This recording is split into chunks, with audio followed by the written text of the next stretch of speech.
fire. It literally changed everything for human evolution.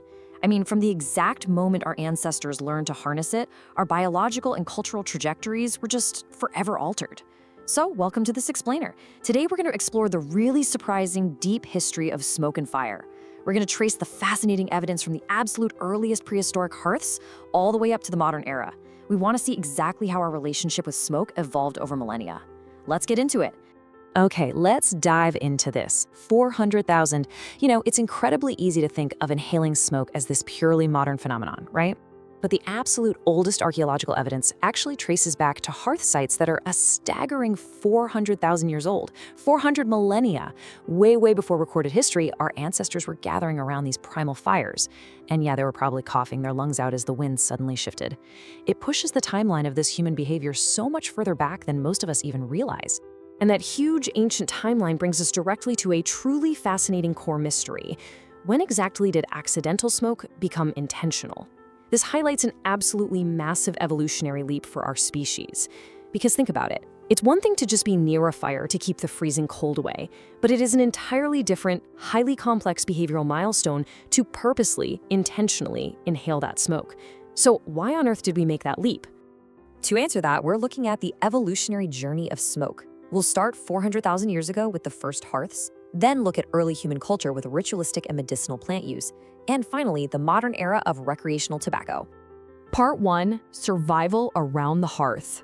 So during this massive early stretch of human prehistory, ancient hunter-gatherers were interacting with fire for one primary fundamental reason. They were just trying to stay alive in a really harsh, unforgiving natural world. To truly understand this era, modern archaeologists have to act a lot like ancient detectives. Step 1, they locate these incredibly ancient buried hearths. Step 2, they meticulously analyze the microscopic plant residue left behind in the ash. And finally, step 3, by piecing all that raw data together, they can actually reconstruct early human culture and tell us exactly what was burning. Through that scientific analysis, we can see really clearly what fire provided as inevitable byproducts of survival. You've got essential heat and warmth for surviving freezing nights, cooking food, which, by the way, unlocked crucial calories for our brain development, and vital protection from predators. But there was also this other inevitable byproduct: accidental smoke inhalation. I mean, for hundreds of thousands of years, this wasn't a choice, right? It was just the unavoidable, eye-stinging consequence of huddling near a fire so you wouldn't freeze to death or get eaten in the dark. Part 2, rituals and psychoactive plants. Now, what's really interesting about this is the massive shift we're about to see. We see this massive cultural shift away from pure desperate survival, and it introduces psychoactive plants. By definition, these are naturally occurring flora that alter perception or consciousness, and they were utilized by early humans for medicinal and spiritual purposes, definitely not casual habits. Basically, early humans weren't seeking out specific types of smoke just to pass a lazy afternoon. They were purposefully seeking out specific plants, like early localized forms of wild tobacco or other potent herbs, to achieve altered states. They firmly believed these states were absolutely critical for their physical healing and spiritual well-being. And this intentional use of psychoactive plants really laid the foundational groundwork for the roots of indigenous smoking traditions all over the globe. These were not just random, isolated events that got lost to time. Not at all. The medicinal and spiritual use of these plants evolved into highly complex, deeply respected, and incredibly enduring traditions across various early human cultures. Smoke literally became an integral, sacred part of their spiritual and medical framework. It acted like this profound bridge connecting the physical world with the spiritual world. Let's move to and see how this builds into part 3, the shift to recreational use. This creates a genuinely jarring comparison between ancient and modern smoke. Let's look at it. On one side, you have ancient ritual smoke. It was initially driven by pure survival, then it became medicinal, and crucially, it was highly occasional.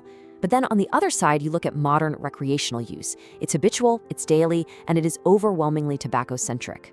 I mean, think about it. Turning a sacred medicine, or just a stinging survival byproduct, into a mass-produced daily habit? That is an incredibly extreme behavioral change for our species when you zoom out and look at the grand scope of history. So the crucial point is exactly what this quote says. The history of smoking is far older and stranger than most people realize. I really want that to sink in for a second, because it just perfectly summarizes our entire journey today. The habitual, recreational activities we see all around us in the modern world, they're actually built on incredibly strange, ancient foundations. We literally took an inevitable byproduct of just trying to stay warm in the prehistoric wild, and over millennia, we completely rewrote our biological and cultural relationship with it. I want to conclude this explainer with a really powerful question for you to chew on as you go about your day. How did an ancient survival mechanism wire our brains for the habits we see today? It's wild to think that our deepest roots, reaching hundreds of thousands of years back into early human culture, still influence us in ways we rarely stop to deeply consider. Our modern behaviors are just absolutely inextricably linked to our prehistoric past. Well, thank you so much for joining me for this explainer. Keep asking questions, keep analyzing the world around you, and I'll catch you next time.